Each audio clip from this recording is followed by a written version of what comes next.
Total బడ్జెట్లో సంక్షేమానికి కేటాయించింది మొత్తం 17% అండి. దానికన్నా దురదృష్టమైన సంగతి ఇంకొకటి చెప్తానేనండి. రాష్ట్ర ప్రభుత్వ అప్పులకి వడ్డీలకి 18% కడుతున్నారు అంటే మీరు ఒక్కసారి ఆలోచించుకోండి. అంటే రాష్ట్రం మొత్తానికి ఒక సంవత్సరానికి మీరు కేటాయించిన సంక్షేమానికన్నా అప్పులు వడ్డీల రూపంలో ఎక్కువ కడుతున్నారు అంటే ఏ స్థితిలో మీ కూటమి ప్రభుత్వం వెళ్తుందో ఒక్కసారి ఆలోచించుకోండి. మాటల్లోనేమో మహాసంపద, చేతుల్లో మాత్రం పేదరికం. ఎందుకు ఈ వర్డ్ చెప్తున్నాను అంటే, నిన్న ఆంధ్రప్రదేశ్ అసెంబ్లీలో ప్రవేశపెట్టినటువంటి ఆంధ్రప్రదేశ్ రాష్ట్ర బడ్జెట్ కూటమి ప్రభుత్వం జనరంజకంగా ఉంది అనే ఒక అపోహ కల్పించడానికే ఆ బడ్జెట్ ని ప్రవేశపెట్టిందండి. ఎందుకు చెప్తున్నానంటే, అత్యంత ప్రతిష్టాత్మకంగా తీసుకోవాల్సినటువంటి వైద్య రంగం, విద్యా రంగాన్ని చాలా అశ్రద్ధ చేశారు. ముఖ్యంగా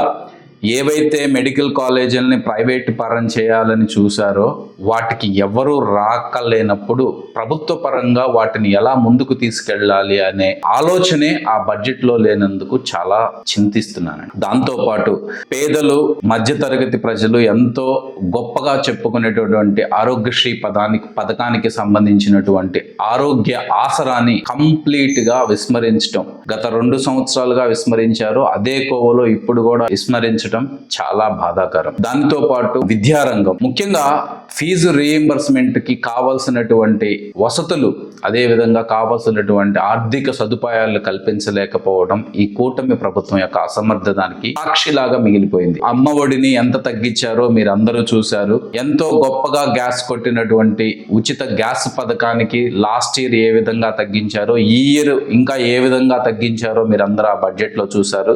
రైతు భరోసా ఎలక్షన్స్ కు ముందు సెంట్రల్ తో సంబంధం లేకుండా మేమే 20,000 ఇస్తాను అన్నారు. కనీసం సెంట్రల్ తో కూడా కలిపి 20,000 ఇవ్వలేని అటువంటి స్థితిలో ఉన్నారు. అలాంటి బడ్జెట్ ఎవరికి ఉపయోగపడుతుంది? ఆర్టీసీని అప్పుల రంగంలోకి కుదేలు చేయబోతుంది. నెలకు 1,500 ఆడపిల్లలకి, మధ్యతరగతి వాళ్ళకి ఆడబిడ్డ నిధిగా మీరు ఇస్తానన్నారు, 0.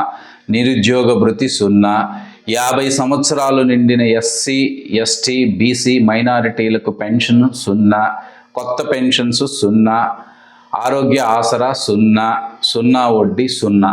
ఇన్ని సున్నాల మధ్య మీరు ఇది ఏ విధంగా జనరంజకమైన బడ్జెట్ అనుకుంటున్నారు? మీకు ఒక 2 ముఖ్య విషయాలు చెప్తున్నాను. ఈ 2 ముఖ్య విషయాలు గుర్తుపెట్టుకోండి. టోటల్ బడ్జెట్లో సంక్షేమానికి కేటాయించింది మొత్తం 17% అండి. దానికన్నా దురదృష్టమైన సంగతి ఇంకొకటి చెప్తానేనండి. రాష్ట్ర ప్రభుత్వ అప్పులకి వడ్డీలకి 18% కడుతున్నారు అంటే మీరు ఒక్కసారి ఆలోచించుకోండి. అంటే రాష్ట్రం మొత్తానికి ఒక సంవత్సరానికి మీరు కేటాయించిన సంక్షేమానికన్నా అప్పులు వడ్డీల రూపంలో ఎక్కువ కడుతున్నారు అంటే ఏ స్థితిలో మీ కూటమి ప్రభుత్వం వెళ్తుందో ఒక్కసారి ఆలోచించుకోండి.